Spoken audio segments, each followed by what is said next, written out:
আমন্ত্রণ রাতের বাংলাদেশে। শুরুতেই জানিয়ে দেব শিরোনামগুলো।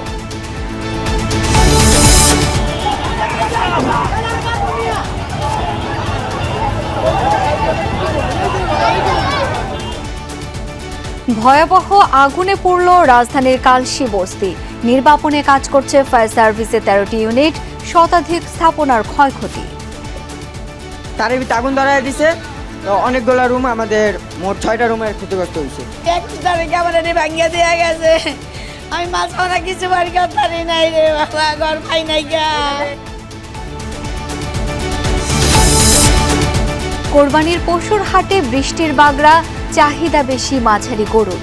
ভালো দামের আশায় বিক্রেতা, দর যাচাইয়ে ব্যস্ত ক্রেতা। এখন তো রিজনেবল আছে, মানে বেশিও না কমও না। 26টা গরু নিয়ে আইছিলাম আমরা, সবই বেঁচে হয়েছে, আর 3টে গরু আমাদের আছে।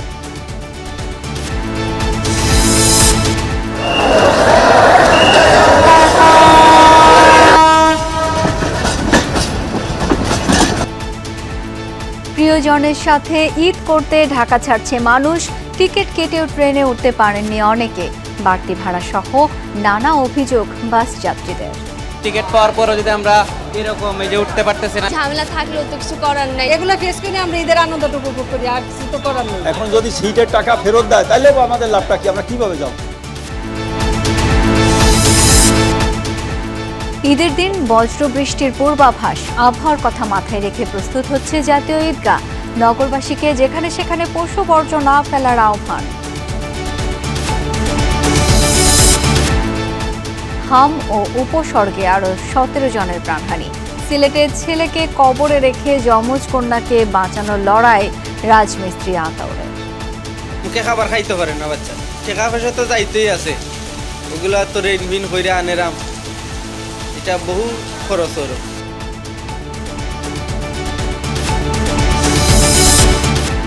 এছাড়াও রাতের বাংলাদেশে থাকছে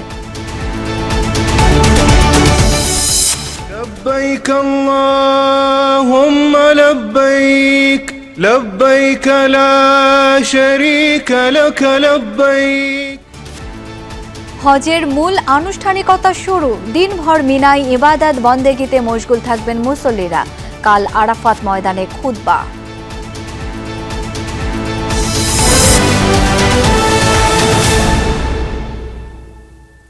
এতক্ষণ শিরোনামগুলো দেখছিলেন, আপনাদের সাথে আছি আমি শাওন দত্ত।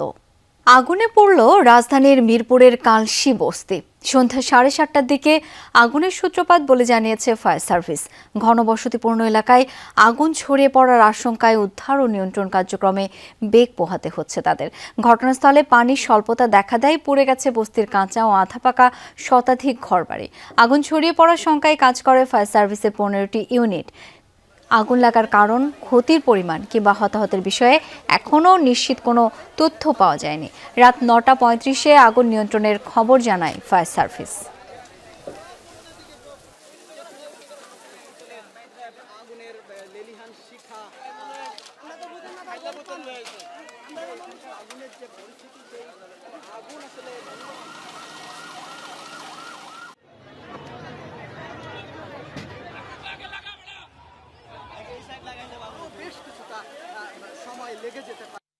লাখ টাকা খরচ করে বাড়ি ধরছি। 21 তারিখে আমার ভাঙ্গিয়ে দেওয়া গেছে।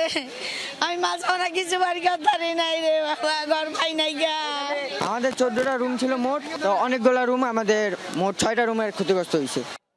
দর্শক, এখন ঘটনাস্থলে কথা বলছে ফায়ার সার্ভিস কর্মকর্তারা। সরাসরি আমরা সেখানে চলে যাচ্ছি। কিছুক্ষণ আগে আসলে ফায়ার সার্ভিস কর্মকর্তা কথা বলা শেষ করেছেন। এই মুহূর্তে আসলে এখানকার আগুনের সর্বশেষ যে অবস্থা, আগুন পুরোপুরি নিয়ন্ত্রণে আসলেও যেহেতু ডাম্পিং করা সম্ভব হচ্ছে না, সেহেতু আবার নতুন নতুন করে বিভিন্ন জায়গায় আগুন জ্বলে উঠছে। আমরা দেখানোর চেষ্টা করব। আর সবচেয়ে এখানকার বড় যে প্রতিবন্ধকতা সেটা হচ্ছে ধোঁয়ার প্রতিবন্ধকতার কারণে আসলে ফায়ার সার্ভিস কর্মীরা ডাম্পিং করতে পারছেন না, এবং ডাম্পিং করতে না পারার কারণেই আগুন আবার নতুন নতুন জায়গায় ছড়িয়ে পড়ছে, নতুন নতুন জায়গায় আগুন তৈরি হচ্ছে। আমি নিশ্চয়ই দেখাতে পারছি, এবং আমি আসলে বারবারই বলছিলাম যে ধোঁয়ার কারণে আসলে ফায়ার ফাইটাররাও অসুস্থ হয়ে যাচ্ছেন। এখানে আইন শৃঙ্খলা বাহিনীর যেসব সদস্যরা ছিলেন, এখানে যেসব সদস্যরা ছিলেন তারাও আসলে অসুস্থ হয়ে যাচ্ছেন। এখানকার যে পরিস্থিতি, ধোঁয়ার যে তীব্রতা, সেই তীব্রতা আসলে কিছুতেই কমছে না। একটু যদি বলে রাখি যে ফায়ার সার্ভিস কিছুক্ষণ আগে যে ব্রিফিং করেছেন সেখানে তারা বলছেন যে 7:30টায় তারা আগুনের খবর পায় এবং তার অল্প কিছুক্ষণের মধ্যেই তারা ঘটনাস্থলে পৌঁছায় এবং 2.5 ঘন্টার মধ্যেই তারা আগুন নিয়ন্ত্রণে আনতে সমর্থ হয়। এবং আমরাও সেটা এসে দেখেছি যে ফায়ার ফাইটাররা তাদের সর্বোচ্চ প্রচেষ্টা দিয়েই আসলে আগুন নিয়ন্ত্রণ করার চেষ্টা করেছেন, কিন্তু মূল সড়ক থেকে আসলে 20 ফিট থেকে 25 ফিট নিচু হওয়ার কারণে এখানে আসলে তাদেরকে বেগ পেতে হয়েছে, অনেক কষ্ট করে আসলে আগুনকে নিয়ন্ত্রণে আনতে হয়েছে।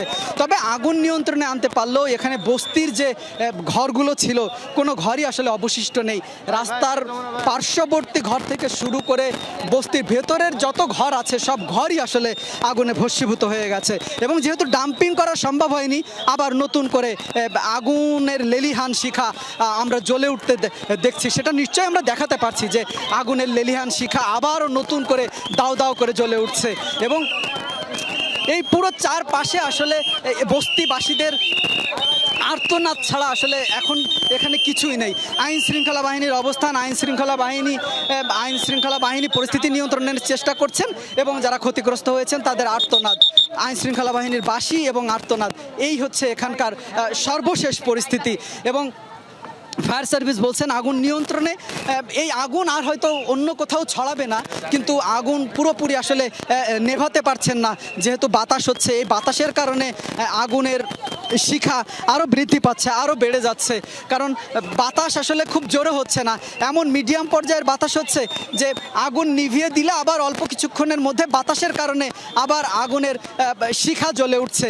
আমরা সেটা দেখছি এবং আমরা সেটা আমাদের লাইভেও দেখাতে পারলাম। তো এখানকার অবস্থা এমনই, আসলে কিছুক্ষণ পরপরই আসলে বিভিন্ন জায়গায় আগুন জ্বলে উঠছে এবং দেখছেন এখানে ফায়ার সার্ভিসের কর্মী সহ বিভিন্ন সংগঠনের কর্মীরাও ইতিমধ্যে এখানে উপস্থিত হয়েছেন। এবং এখন পর্যন্ত আমি যতদূর জানতে পেরেছি ধোঁয়ার তীব্রতায়, ধোঁয়ার কারণে 2 জন নারী আসলে অসুস্থ হয়ে পড়েছিলেন। সেই 2 জন নারীকে আসলে উদ্ধার করে অ্যাম্বুলেন্সে করে কুর্মিটোলা জেনারেল হাসপাতালে পাঠানো হয়েছে। আমরা এতটুকুই জানতে পেরেছি। তাদের এক স্বজনের সাথে কথা বলেছি এবং এখানকার যে পরিবেশ পরিস্থিতি সেটা আসলে বুঝতেই পারছেন যে ধোঁয়ার কারণে আসলে আশেপাশে দাঁড়ানো যাচ্ছে না। আমি নিজেও আসলে ধোঁয়ার কারণে বেশ অসুস্থ হয়ে পড়েছি এবং এখানকার ফায়ার ফাইটার যারা আছেন তারাও তাদের অধিকাংশই আসলে ধোঁয়ার কারণে অসুস্থ হয়ে পড়েছেন। স্বামীও আমরা দেখছিলাম, যদিও কিছুক্ষণ আগে ফায়ার সার্ভিস যেটা বলেছেন যে আগুন নিয়ন্ত্রণে, তবুও কিছু জায়গায় এখনও বেশ আগুনের শিখা দেখা যাচ্ছে এবং সেখানে অনেক বেশি ধোঁয়া বিরাজ করছে। ধন্যবাদ এই মুহূর্তে যোগ দেওয়ার জন্য এবং সাবধানে নিরাপদে থেকে খবর সংগ্রহ করবেন। ক্রেতা আর ব্যাপারীর হাঁক ডাকে সন্ধ্যার পর জমে উঠেছে রাজধানীর পশুর হাটগুলো। সাধ্যের মধ্যে পছন্দের গরু কিনে খুশি ক্রেতারা। বেরসিক বৃষ্টি কিছুটা চিন্তা বাড়ালেও বেচাকেনা বাড়ায় খুশি ব্যাপারীরাও। বলছেন ঈদ ঘনিয়ে আসায় বাড়ছে পশু বিক্রি। তবে সাধ্যের মধ্যে পছন্দের পশু না মেলায় অনেকে ঘুরছেন এক হাট থেকে অন্য হাটে। বলছেন শেষ সময়ে পশুর দাম ছাড়বেন বিক্রেতারা।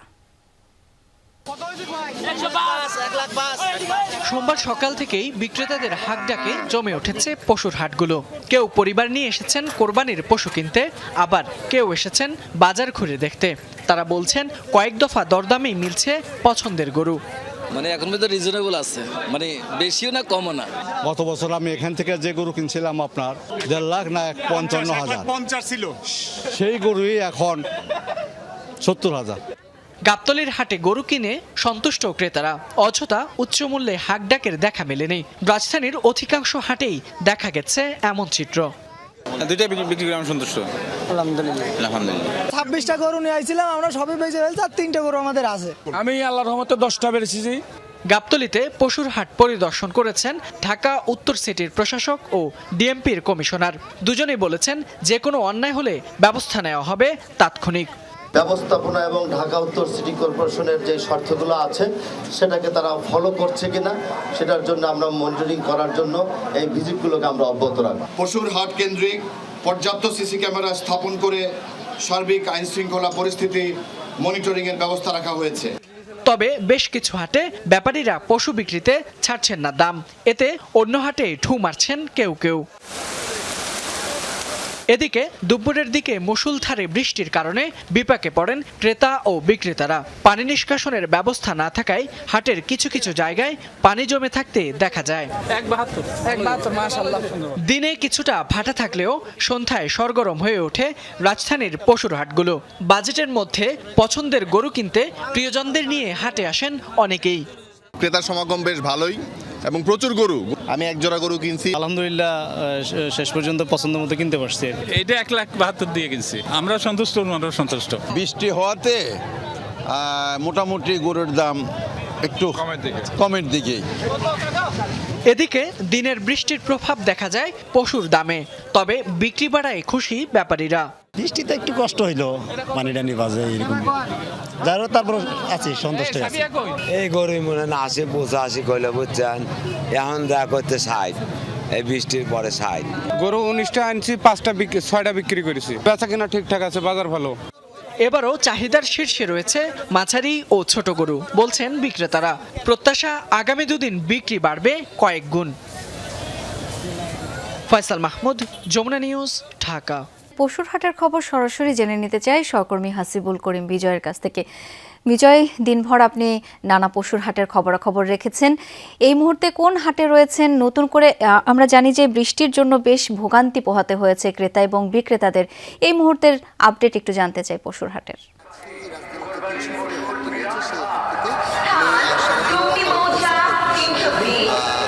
যে সকল হাট রয়েছে সে সকল হাটে বেশ কয়েকটা হাটে আমি ঘুরেছি।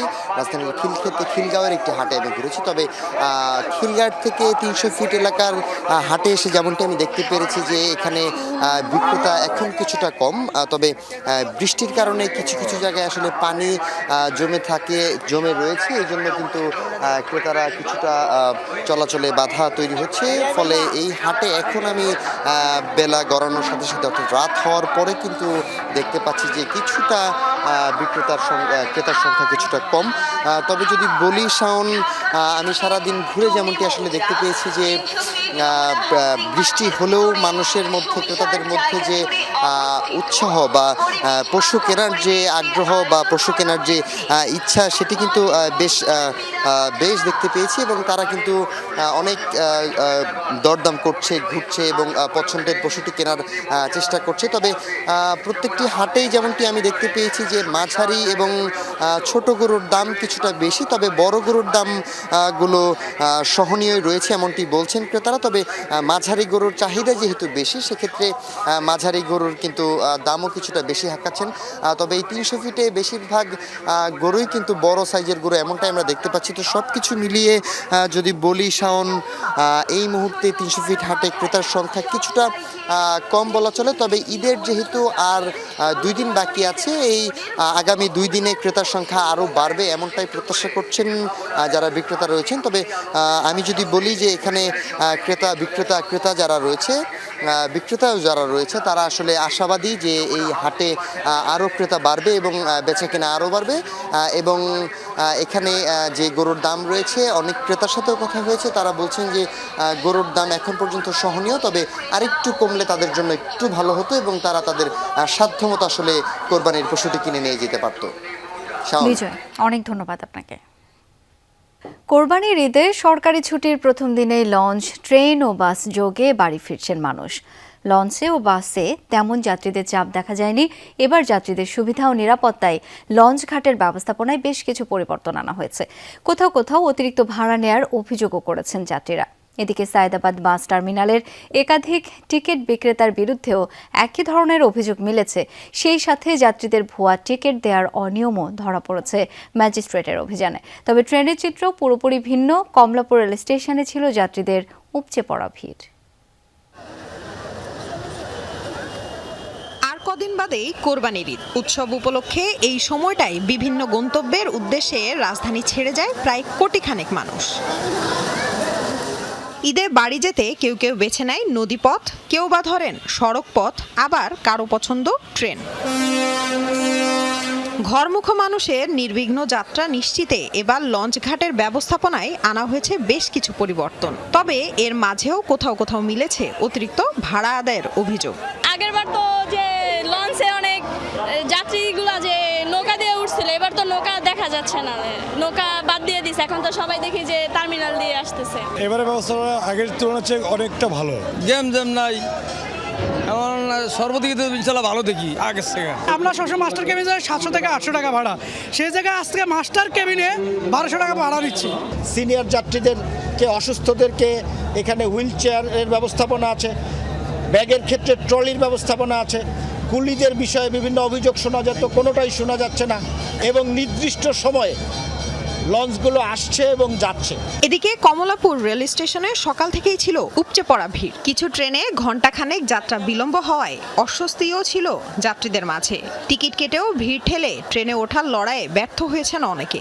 আবার দৌড়ঝাঁপ করে উঠতে পারলেও ভেতরে তিল ধারণের ঠাঁই ছিল না। ছাদে উঠতে গিয়েও আহত হয়েছেন কেউ কেউ। একদম খুব স্মুথলি টিকিট কাটতে পারছে তা কিন্তু নয়, কিন্তু আপনি এখনো যদি ব্ল্যাকারদের সাথে যোগাযোগ করেন তখনও আপনি আপনার যতগুলো টিকিট প্রয়োজন আপনি ততগুলোই পাবেন। যদি টিকিট পাওয়ার পরও যদি আমরা এরকম এই যে উঠতে পারতেছি না, এগুলো ফেস করে আমরা ঈদের আনন্দটা উপভোগ করি, আর কিছু তো করার নেই। অনেকটাই স্বস্তির যাত্রা সড়ক পথে। দুপুরে গাবতলী ও মহাখালী বাস টার্মিনালে তেমন ভিড় দেখা যায়নি, তবে বৈরী আবহাওয়ায় কিছুটা বিলম্বে ফেরি পৌঁছালে খানিক ভোগান্তি সইতে হয় যাত্রীদের। অনেক জ্যাম আছে শুনছি, যার জন্য হচ্ছে লেট হবে। বলে 5:30টায়, শোনা যায় তারপর 6টা 6:30টায়, আর ভাড়া তো একটু বেশি আছেই। আমাদের বুকিং আছে হলো 27 তারিখ রাত পর্যন্ত, যেহেতু 28 তারিখ ঈদ, আবার ঈদের পরে থেকে 30 তারিখ পর্যন্ত যাত্রী চাপ আছে। একটু ঝামেলা হয়েছিল ফেরিঘাটে, যখন ফেরি ওখানে ঝড় উঠছিল, ফেরি বন্ধ ছিল 1-1.5 ঘন্টা। যাত্রীর চাপ এখন পর্যন্ত তুলনামূলক হারে নাই। এছাড়া সকালে সায়েদাবাদ বাস টার্মিনালের ভিড় ছিল চোখে পড়ার মতো। তবে একাধিক কাউন্টারের বিরুদ্ধে উঠেছে বাড়তি ভাড়া আদায়ের অভিযোগ। সেই সাথে যাত্রীদের ভুয়া টিকিট দেওয়ার অনিয়মও ধরা পড়ে ম্যাজিস্ট্রেটের অভিযানে। জরিমানা করা হয় সেন্ট মার্টিন, সার্বিক পরিবহন সহ একাধিক পরিবহনকে। যে গাড়িটা আমাদের আছে এটা আছে ভাঙ্গা, আর যেটা 11টার গাড়ি এটা অলরেডি মানে চাকা বাস্ট হয়ে গেছে। ওদের কোনো কাউন্টার গাড়ি নাই, ওরা অনলাইনে টিকিট কাটা এটারে কি করে, ওরা গাড়ি ঠিক করে। এখন যদি সিটের টাকা ফেরত দেয় তাহলে আমাদের লাভটা কি, আমরা কিভাবে যাব? আমাদের কাছ থেকে 600 টাকা নিয়েছে, ওনাদের কাছ থেকে 500 টাকা নিয়েছে। পরে বলে এখানে আসলে অ্যাকচুয়ালি ভাড়া হচ্ছে 300 টাকা করে। কিছু কিছু যাত্রী অভিযোগ করছে যে তাদের কাছ থেকে নির্ধারিত মূল্যের চেয়ে বেশি দামে টিকিট বিক্রি করা হচ্ছে। কিছু সত্যতাও কিছু পাওয়া গেছে, আবার কিছু ভুল বোঝাবুঝিও আছে। তবে এবারের ঈদযাত্রা নিয়ে স্বস্তি জানিয়েছেন যাত্রীরা। এদিকে শিল্পাঞ্চল আশুলিয়ায় সোমবার থেকে শুরু হয়েছে পোশাক শ্রমিকদের ঈদের ছুটি। প্রথম ধাপে 40 থেকে 45% গার্মেন্টস কারখানা ছুটি ঘোষণা হওয়ায় উত্তরাঞ্চলের প্রবেশপথ চন্দ্রায় এখন মানুষের ঢল। যাত্রীদের অভিযোগ এবার বাড়তি ভাড়া নিচ্ছে পরিবহনগুলো। তবে অতিরিক্ত ভাড়া আদায় ঠেকাতে পুলিশের একাধিক টিম কাজ করছে বলেও জানিয়েছে হাইওয়ে পুলিশ। বিশেষ করে শ্রমিক ভাইরা যারা আছে, গার্মেন্টসে যারা কাজ করেন তারা আছেন, তারা যাদের স্বস্তির সাথে বাসায় ফিরতে, বাড়িতে তাদের প্রিয়জনের কাছে যেতে পারে। এই জন্য অলরেডি আপনারা দেখেছেন আমাদের ডিপ্লয়মেন্ট প্ল্যান অলরেডি 21 তারিখ থেকে আমরা অতিরিক্ত আমাদের আরও ফোর্স মোতায়েন করেছি। লামিয়া তিথি, যমুনা নিউজ, ঢাকা। দর্শক, এ পর্যায়ে ঢাকা টাঙ্গাইল মহাসড়ক থেকে যুক্ত হচ্ছেন সহকর্মী মাহফুজুর রহমান নিপু। নিপু, কারখানা ছুটির পর সড়কে নিশ্চয়ই চাপ বেড়েছে, কি অবস্থা দেখতে পাচ্ছেন? শাওন ঠিকই বলেছেন, আজকে হঠাৎ করে সকালের দিকে যেমন স্বস্তির খবর জানাতে পেরেছিলাম, আমরা একটু দুপুরের পর ঠিক স্বস্তির খবরটা জানাতে পারিনি। এখন পর্যন্ত আমার কাছে কোনো স্বস্তির খবর নেই। অর্থাৎ উত্তরের পথে যারা যাবেন তাদের দীর্ঘ একটি যানজট ঠেলেই যেতে হবে। অর্থাৎ আমি যদি ধরি গাবতলী হয়ে যারা উত্তরবঙ্গ আসবেন, চন্দ্রা হয়ে উত্তরবঙ্গ প্রবেশ করবেন, তাদেরকে কিন্তু বেশ কয়েকটি জায়গায় যানবাহনের ভোগান্তি, যানজটের ভোগান্তি পোহাতে হবে। যেমনটি ধরা যাক হেমায়েতপুর, সে সঙ্গে আছে আপনার সাভার বাস স্ট্যান্ড, নবীনগর, এরপর সর্বশেষ যেটি সবচেয়ে ভয়ঙ্কর জটলা সেটি হচ্ছে বাইপাল থেকে চন্দ্রা পর্যন্ত। এই সড়কটিতে কিন্তু বেশ দীর্ঘ যানজট ঠেলেই উত্তরে প্রবেশ করতে হবেন। যদি ধরি গাজীপুর হয়ে যারা উত্তরে প্রবেশ করবেন সেক্ষেত্রে কিন্তু যে দীর্ঘ সারি ঠেলতে হবে। অর্থাৎ একেবারে কোনাবাড়ি থেকে চন্দ্রা পর্যন্ত দীর্ঘ যানজট কিন্তু আমরা দেখতে পাচ্ছি। আমরা কিছুক্ষণ আগে হাইওয়ে পুলিশের সঙ্গে কথা বলেছিলাম, তারা বলছেন যে অতিরিক্ত ফোর্স তারা রয়েছেন মাঠে, তারা চেষ্টা করছেন। সবচেয়ে তারা এই যানজটের কারণের বিষয়ে দুই সেটের দুটি অভিযোগ করছেন। তারা বলছেন যে কয়েকটি পরিবহন বিকল হওয়ার কারণে যানজটের তীব্রতা কিছুটা বেড়েছে। তো সবকিছু মিলিয়ে এখন পর্যন্ত যে চিত্র দেখছি সেটি হচ্ছে যানবাহনের দীর্ঘ সারি রয়েছে উত্তরের পথে। নিপু, অনেক ধন্যবাদ আপনাকে। দেশের 7 জেলায় সড়ক দুর্ঘটনায় 27 জন মারা গেছেন। টাঙ্গাইলের কালিহাতী উপজেলায় সরাতৈল এলাকায় রড বোঝাই ট্রাক উল্টে প্রাণ গেছে 15 জনের, আহত হয়েছেন 9 জন। নিহতরা সবাই শ্রমজীবী মানুষ। ঈদে কম খরচে বাড়ি ফিরতে ট্রাকে করে রওনা হন তারা। নিহতদের 11 জনের বাড়ি নওগাঁয়। মর্মান্তিক এই ঘটনায় থামছেই না স্বজনদের আহাজারি। বগুড়াতে প্রাণ গেছে বাবা মেয়ের। সকাল 8টার দিকে শাহজাহানপুর উপজেলার বনানী এলাকায় এই দুর্ঘটনা ঘটে। ফায়ার সার্ভিস কর্মকর্তা জানান, রংপুরে কর্মরত আনিসুর রহমান, তার স্ত্রী আয়েশা বেগম এবং 2 বছর বয়সী মেয়েকে নিয়ে ঈদের ছুটিতে মোটরসাইকেলে পাবনায় যাচ্ছিলেন। একই জেলায় বিকেলে জেলার কাজীপাড়ায় বাসের চাপায় মা মেয়ের মৃত্যু হয়েছে। এদিকে গোপালগঞ্জ সদরে বাস, মাইক্রোবাস, প্রাইভেট কারে ত্রিমুখী সংঘর্ষে মারা গেছেন 1 জন, আহত হয়েছেন 5 জন। এছাড়া টাঙ্গাইল ও ঝালকাঠিতে সড়ক দুর্ঘটনায় প্রাণ গেছে আরও 2 জনের। মানিকগঞ্জে ঢাকা আরিচা মহাসড়কের মূলযান এলাকায় বাস ও গ্যাসবাহী লরির মধ্যে সংঘর্ষ হয়। এ সময় বাসটিতে আগুন ধরে যায়।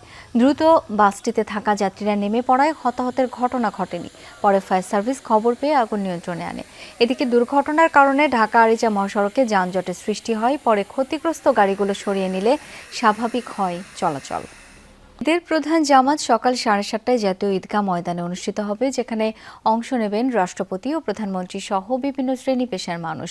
তবে আবহাওয়া প্রতিকূল থাকলে সকাল 8টায় বায়তুল মোকাররম জাতীয় মসজিদে অনুষ্ঠিত হবে প্রধান জামাত। এবার কোরবানির বর্জ্য 8 ঘন্টার মধ্যে অপসারণের প্রস্তুতি নিয়েছে ঢাকা দক্ষিণ সিটি কর্পোরেশন।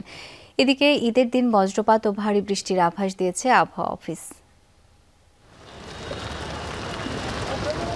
ঈদুল আজহা উপলক্ষে প্রস্তুত করা হচ্ছে জাতীয় ঈদগাহ ময়দান। প্রতিকূল আবহাওয়া, নিরাপত্তা সব বিবেচনায় রেখে চলছে শেষ মুহূর্তের প্রস্তুতি। ঈদের প্রধান জামাত অনুষ্ঠিত হবে সকাল 7:30টায়। তবে প্রতিকূল আবহাওয়া হলে প্রধান জামাত সকাল 8টায় অনুষ্ঠিত হবে বায়তুল মোকাররম জাতীয় মসজিদে। সকালে জাতীয় ঈদগাহ ময়দান পরিদর্শন শেষে ঢাকা দক্ষিণ সিটি কর্পোরেশনের প্রশাসক জানান, একসঙ্গে প্রায় 35,000 মুসল্লি নামাজ আদায় করতে পারবেন। গণপ্রজাতন্ত্রী বাংলাদেশ সরকারের মাননীয় প্রধানমন্ত্রী জনাব তারেক রহমান, মহামান্য রাষ্ট্রপতি, মন্ত্রী পরিষদের সদস্যবর্গ সহ বিদেশি কূটনীতিকগণ জাতীয় ঈদগাহে ঈদের প্রধান জামাতে অংশগ্রহণ করবেন। নিশ্চিত নিরাপত্তা নিশ্চিত করার জন্য আইন শৃঙ্খলা বাহিনী পর্যাপ্ত প্রস্তুতি গ্রহণ ও প্রয়োজনীয় সমন্বয় করছে। নগরবাসীকে কোরবানির পশুর বর্জ্য ড্রেনে না ফেলে নির্দিষ্ট স্থানে ফেলার আহ্বান জানিয়েছেন ডিএসসিসির প্রশাসক।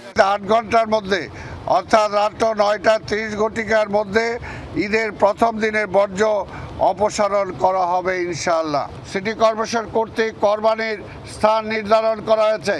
নির্ধারিত স্থানে কোরবানি করুন। কোরবানির পশুর বর্জ্য ব্যাগে ভরে নির্দিষ্ট স্থানে রাখুন। ঈদের দিন দেশের বিভিন্ন স্থানে বজ্রসহ বৃষ্টির পূর্বাভাস দিয়েছে আবহাওয়া অফিস। ঈদের দিনের কথা যদি বলেন, আপনার বর্তমান যে সিচুয়েশন এরকম অবস্থায় থাকতে পারে। আর আপনার মেইনলি রংপুর, ময়মনসিংহ, সিলেটের অধিকাংশ জায়গায়, রাজশাহী, ঢাকা এবং চট্টগ্রাম বিভাগের কিছু কিছু জায়গায়, আর খুলনা এবং বরিশালের 2 জায়গায় বৃষ্টি অথবা বজ্রসহ বৃষ্টিপাতের সম্ভাবনা আছে। আর ঢাকার কথা যদি ডেফিনেটলি বলেন, যে 27 তারিখ দিবাগত রাত্রে একটু বৃষ্টির সম্ভাবনা আছে। এর প্রভাবে 28 তারিখ হয়তো বা টেম্পারেচারটা অনেকটা সহনশীল থাকবে। আগামী 24 ঘন্টায় দেশে মাঝারি থেকে ভারী বৃষ্টির পূর্বাভাস রয়েছে। লাভলি বিথি, যমুনা নিউজ, ঢাকা। দেশে হাম ও উপসর্গে মৃত্যুর মিছিল থামছেই না, ক্রমেই ভয়াবহ রূপ নিচ্ছে পরিস্থিতি। 24 ঘন্টায় প্রাণ গেছে আরও 17 জনের, এর মধ্যে ঢাকাতেই মারা গেছেন 7 জন। এছাড়া সিলেট বিভাগে 3, রাজশাহী বিভাগে 2, চট্টগ্রাম বিভাগে 2, বরিশাল বিভাগে 2, ময়মনসিংহে মৃত্যু হয়েছে 1 জনের।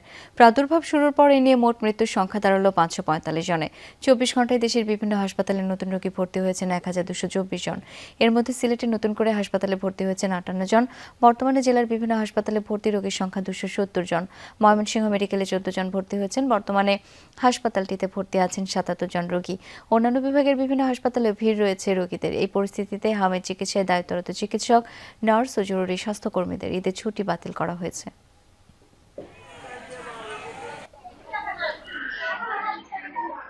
জন্মেছিল একই দিনে, একই সাথে যমজ ভাই বোন হয়ে। কতই আর বয়স তাদের, মাত্র 6 মাস, অথচ হামের উপসর্গ নিয়ে বোনকে রেখে না ফেরার দেশে পাড়ি জমিয়েছে ছোট্ট আদিল। আর আইসিইউ বেডে মৃত্যুর সাথে লড়ছে বোন নুসাইফা। এক সন্তানকে হারিয়ে পাগল প্রায় বাবা মা। আদরে নুসাইফাকে বাঁচাতে কখনো ছুটছেন চিকিৎসকের কাছে, কখনো গিয়ে দাঁড়াচ্ছেন আইসিইউর বারান্দায়। এমন হৃদয় বিদারক ঘটনা দেখা মিলেছে সিলেটের শহীদ শামসুদ্দিন আহমদ মেডিকেলে। 6 মাস আগে বাবা মায়ের ঘর আলো করে একসাথেই জন্ম নেয় আদিল ও নুসাইফা। তবে হামের উপসর্গ নিয়ে এখন চির অন্ধকার ঘরে আদিল আর আইসিইউতে মৃত্যুর সাথে লড়ছে নুসাইফা। সুনামগঞ্জ সদরের বাসিন্দা বাবা আতাউর রহমান পেশায় রাজমিস্ত্রি। ধার দেনা করে মিটিয়েছেন ছেলের আইসিইউর খরচ, তবুও বাঁচানো যায়নি আদিলকে। গত 15 মে মারা যায় সে। সুনামগঞ্জ সদর আমরা আসলাম মেডিকেলে, সর্দি কাশি আছে যে 2 জনেরই। তারপরে প্রায় 16 দিন থাকছি, ওখানে কমছে না। পরে শ্বাসকষ্ট বাড়ি গেছে ছেলের দিলাইছে উসমানিতে এফার করছে। এফার করার পরে আমরা উসমানি 3 দিন রাখছি। 3 দিন এখানে রাখার পরে হয়েছে আপনার বাচ্চা আইসিইউর উপযুক্ত, আইসিইউতে নিয়ে ভর্তি করেন। 8 ঘন্টা তোমার ইয়ত রাখিয়া, এই রিক্সে রাখিয়া, আইসিইউ খালি না পাইলে তো আর ঢুকাইতে পারি না। পরে 3 দিন রাখার পরে ছেলেটা মারা গেছে। ছেলেকে কবরে রেখেই মেয়েকে নিয়ে ছুটতে হয়েছে চিকিৎসকের কাছে। তারপর প্রথমে হাসপাতালের সাধারণ ওয়ার্ড, আর এখন নুসাইফা জীবন বাঁচাতে লড়ছে আইসিইউতে। মেয়েটা বেঁচে থাকুক, এটাই তার একমাত্র চাওয়া। বৃহস্পতিবারে বিকালে আইসি, আইয়া এই ওয়ার্ডের আসছে, আইসিইউ খালি হয়েছে, রাত্রে 1টার সময় ঢুকাইছে। অবস্থা খারাপ, কমে তে আবার জায়গা বাড়ি যায়। জ্বর নিয়ন্ত্রণে আইছে না, মুখে খাবার খাইতে পারে না বাচ্চা। টাকা পয়সা তো যাইতেই আছে, ওগুলা তো রেনভিন করে আনেরাম, এটা বহু খরচ হলো। সিলেটে এ পর্যন্ত হাম ও হামের উপসর্গ নিয়ে মারা গেছে 55 শিশু, যাদের বেশিরভাগের বয়স 1 বছরের কম। নাবিল হোসেন, যমুনা নিউজ, সিলেট। হামের প্রকোপের বিষয়টি ইউনিসেফ, আওয়ামী লীগ ও অন্তর্বর্তী সরকারকে সাধুবাদ জানানোর পরও তারা টিকা নেয়নি, এমনটা বলেছেন স্বাস্থ্যমন্ত্রী সরদার মোহাম্মদ সাকাত হোসেন। দুপুরে কুমিল্লা মেডিকেল কলেজ হাসপাতাল ও সদর হাসপাতাল পরিদর্শন শেষে স্বাস্থ্যমন্ত্রী বলেন, দেশের হামের টিকাদান কর্মসূচির লক্ষ্যমাত্রা অর্জন 122-এ পৌঁছেছে। আওয়ামী লীগ ফ্যাসিস্ট সরকার এবং গত কেয়ারটেকার গভর্নমেন্ট সরকার, আপনারা ইউনিসেফের স্টেটমেন্টগুলি শুনেছেন যে তাদেরকে 7 বার রিমাইন্ডার দেওয়া সত্ত্বেও আওয়ামী লীগ এবং কেয়ারটেকার গভর্নমেন্ট কোনো ভ্যাকসিন নেয় নাই, প্রাইভেট কেনার জন্য, পয়সা খাওয়ার জন্য। হবিগঞ্জের নবীগঞ্জে 9 বছরের এক শিশুকে সংঘবদ্ধ ধর্ষণের অভিযোগ উঠেছে। বিকালে ভুক্তভোগী শিশুকে নবীগঞ্জ উপজেলা স্বাস্থ্য কমপ্লেক্সে নেওয়া হয়। পরে চিকিৎসকরা তাকে উন্নত চিকিৎসার জন্য হবিগঞ্জ সদর হাসপাতালে রেফার করে। পুলিশ জানায়, রোববার বিকালে ভুক্তভোগী শিশুটি বাড়ির পাশে একটি দোকানে যাচ্ছিল। এই সময় স্থানীয় আফরোজ মিয়া ও তার সহযোগী শিশুটির মুখে গামছা বেঁধে জোরপূর্বক একটি নির্জন বাঁশঝাড়ে নিয়ে যায়। সেখানে শিশুটির উপর চালায় পাশবিক নির্যাতন। স্থানীয়রা বিষয়টি টেপে তাদের ধাওয়া দিলে অভিযুক্ত 2 জন পালিয়ে যায়। পরে ভুক্তভোগী শিশুকে উদ্ধার করে বাড়িতে নিয়ে যায় স্থানীয়রা। চুয়াডাঙ্গার দামোর হুদায় 71 বছর বয়সী এক বৃদ্ধাকে ধর্ষণের অভিযোগ উঠেছে। এই ঘটনায় গ্রেপ্তার করা হয়েছে এক যুবককে। রোববার মধ্যরাতে উপজেলা ইব্রাহিমপুর গ্রামের স্কুল মোড় এলাকায় অভিযান চালিয়ে তরিকুল ইসলামকে গ্রেপ্তার করা হয়। পুলিশ জানায়, গত 20 মে মেয়ের বাড়ি কলাবাড়ি গ্রামে বেড়াতে যান ওই বৃদ্ধা। দুপুরে নিজ বাড়িতে ফেরার পথে বৃদ্ধার মালামাল পৌঁছে দেওয়ার কথা বলে তার পিছু নেয় তরিকুল। এক পর্যায়ে মেন্দের মাঠে পৌঁছলে তাকে ধরে জোরপূর্বক ধর্ষণ করে সে। পুলিশ জানায়, এই ঘটনায় রোববার রাতে বাদী হয়ে একটি মামলা করেন ভুক্তভোগী বৃদ্ধা। পরে রাতে এই অভিযান চালিয়ে ওই যুবককে গ্রেপ্তার করা হয়। আইন মন্ত্রণালয়ের অধীনে এনে বিচার বিভাগের স্বাধীনতা হরণ করা হয়েছে। বিএনপি বিচার বিভাগ নিয়ে আওয়ামী লীগের পথে হাঁটছে, এমন মন্তব্য করেছেন কুমিল্লা 4 আসনের সংসদ সদস্য হাসনাত আব্দুল্লাহ। সোমবার বিকেলে ঝিনাইদহ শহরের পায়রা চত্বরে নাসিরউদ্দিন পাটোয়ারির উপর হামলা, এনসিপি ও ছাত্রদলের পাল্টাপাল্টি মামলা এবং গ্রেপ্তারের বিষয়ে সংবাদ সম্মেলনে অংশ নেন তিনি। সেখানে হাসনাত আব্দুল্লাহ বলেন, সব জায়গায় দলীয়করণ করা হচ্ছে, মেধাকে পাশ কাটিয়ে দলীয় লোকদেরই নিয়োগ দেওয়া হচ্ছে। পুলিশ আবারও আওয়ামী লীগের পেটোয়া বাহিনীর ভূমিকায় অবতীর্ণ হচ্ছে বলে অভিযোগ করেন হাসনাত আব্দুল্লাহ। বিএনপি এসে আবার আওয়ামী লীগের পথে হাঁটছে, এই সচিবালয় বিলুপ্তি করে দিয়ে এই বিচার বিভাগকে আইন মন্ত্রণালয়ের অধীনে নিয়ে এসে বিচার বিভাগের স্বাধীনতা হরণ করেছে। আবার পোস্টিং প্রমোশনের এই অজুহাতে এই পোস্টিং প্রমোশনকে ওয়েপনাইজ করে বিচারকদের স্বাধীনতাকে ক্ষুণ্ণ করেছে। মন্ত্রিসভায় নেওয়া গুরুত্বপূর্ণ সিদ্ধান্তের ৬২% বাস্তবায়ন হয়েছে। এছাড়াও পাচার হওয়া টাকা ফেরাতে 3টি দেশের সাথে চুক্তি করেছে সরকার। প্রধানমন্ত্রী কার্যালয়ের মুখপাত্র মাহাদি আমিন সরকারের 100 দিন উপলক্ষে আয়োজিত সংবাদ সম্মেলনে এই তথ্য জানান। বুধবার দায়িত্ব নেয়ার 100 দিন পার করবে বিএনপি সরকার। সেই উপলক্ষে প্রধানমন্ত্রী কার্যালয়ে সংবাদ সম্মেলন। এতে প্রধানমন্ত্রীর উপদেষ্টা ডক্টর মাহাদি আমিন বলেন, সরকার গৃহীত সামাজিক কর্মসূচির কারণে মানুষের জীবনমানে পরিবর্তন আসতে শুরু করেছে। মত প্রকাশের দোহাই দিয়ে প্রধানমন্ত্রী সহ গুরুত্বপূর্ণ মন্ত্রীদের সমালোচনার নামে অপরাজনীতি করা হচ্ছে বলে অভিযোগ করা হয়। উদার ও সহিষ্ণুতার যে নতুন মানদণ্ড সৃষ্টি হয়েছে সেখানেই বারবার প্রমাণিত। 17 ফেব্রুয়ারি থেকে 24 মে পর্যন্ত মোট 10টি ক্যাবিনেট সভা সম্পন্ন হয়েছে। এসব সভায় সর্বসম্মতিক্রমে 60টি গুরুত্বপূর্ণ সিদ্ধান্ত গৃহীত হয়েছে। এর মধ্যে 37টি সিদ্ধান্ত অর্থাৎ প্রায় 62% ইতিমধ্যে বাস্তবায়িত হয়েছে। হরমুজ প্রণালীর কাছে অবস্থিত কেশম দ্বীপে নতুন আকাশ প্রতিরক্ষা ব্যবস্থা মোতায়েন করেছে ইরান। সোমবার দেশটির রাষ্ট্রীয় গণমাধ্যম মেহের নিউজ এজেন্সি জানিয়েছে এই তথ্য। প্রতিবেদনে দাবি করা হচ্ছে, নতুন এই এয়ার ডিফেন্স সিস্টেম ব্যবহার করে উপসাগরীয় দেশগুলোর জলসীমার উপর দিয়ে আসা একটি ড্রোন ভূপাতিত করেছে ইরানের আইআরজিসি বাহিনী। কেশম দ্বীপের স্থানীয় বাসিন্দারাও এই ড্রোন ধ্বংসের শব্দ শুনেছেন বলে দাবি উঠেছে। তবে এই বিষয়ে ইরানি কর্তৃপক্ষের পক্ষ থেকে এখন পর্যন্ত কোনো আনুষ্ঠানিক মন্তব্য আসেনি। শুরু হলো পবিত্র হজ। লাখো মুসলিমের লাব্বাইক ধ্বনিতে মুখরিত তাঁবুর শহর মিনা। রোববার রাতে এশা নামাজের পরই ইহরাম পরিধান করে শহরটির দিকে যাত্রা শুরু হয় মুসল্লিদের। আজ 5 ওয়াক্ত নামাজ আদায়ের পাশাপাশি মিনায় রাত্রি যাপন করবেন হজযাত্রীরা। সোমবার হজের মূল আনুষ্ঠানিকতা পালনে আরাফাতের ময়দানে উপস্থিত হবেন তারা। পরদিন আল্লাহ সন্তুষ্টি লাভের আশায় করবেন পশু কোরবানি। এবছর হজযাত্রীদের আনা নেয়ায় 24,000 বাস ব্যবহার করছে সৌদি কর্তৃপক্ষ। কমপক্ষে 16 লাখ মুসলিম অংশ নিয়েছেন এবারের পবিত্র হজে।